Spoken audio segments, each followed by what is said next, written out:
So we got day 3 at the Masters. I'm 120 over. Just outside the number right now is 147 over. So I got to put together a little bit of a good block. I'm assuming the cut's going to be around 160 to 180, somewhere in that range. So hopefully going to get to about 190 or 200 over this block. I need a good block, lots of good shot making, and hopefully creating the right shape and staying calm, cool, and collected. That's the goal for the day. Let's get into the action. Find a reputable coach in your area, someone who knows more than you, who can help you out.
Bye.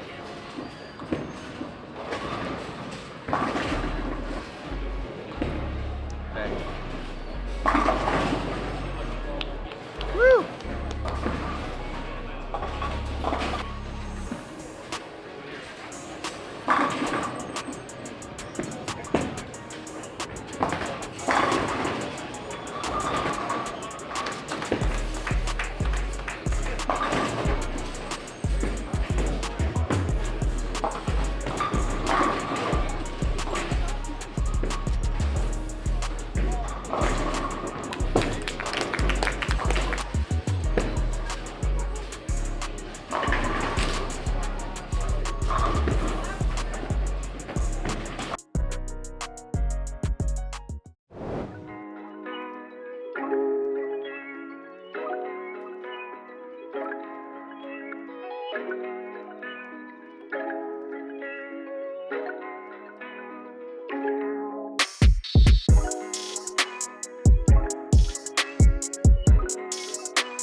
in the vlog. This is me in the vlog.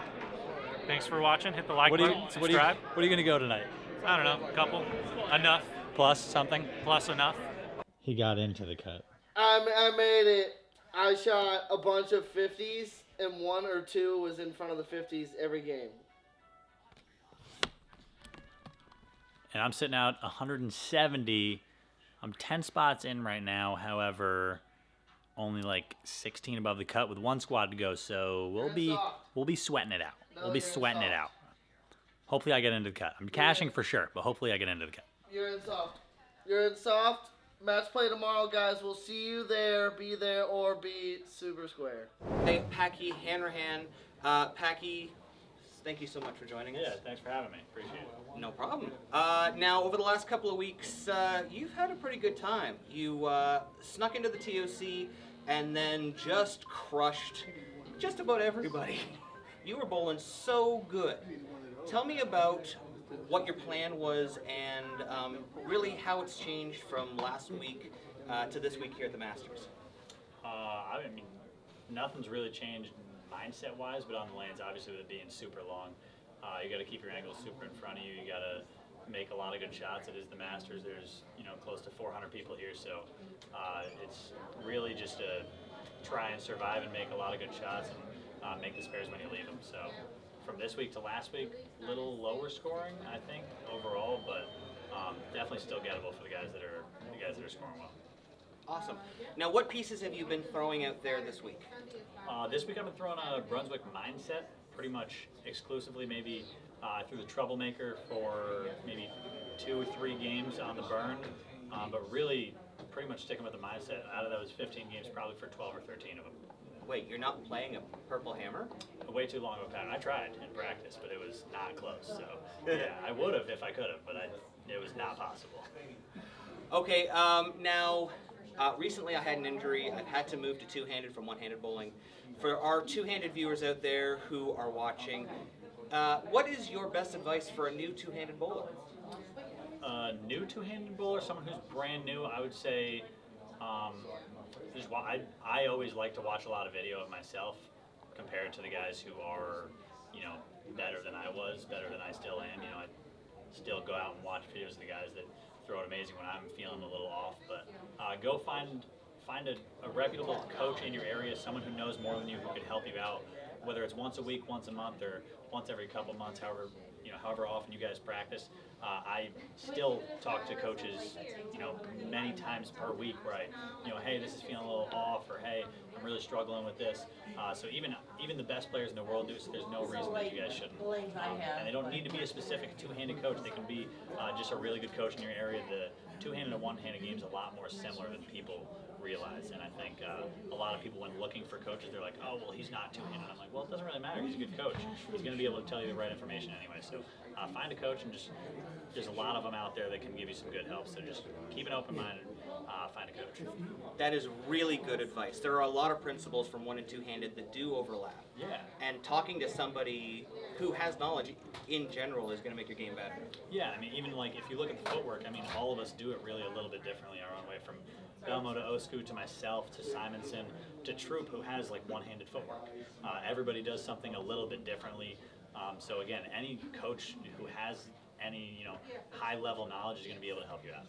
That is awesome advice. All right, guys, we're going to go back to the action at the Masters here. Thank you so much for joining me, Yeah, Packy. thanks for having me. I appreciate it. No problem. Back to the action.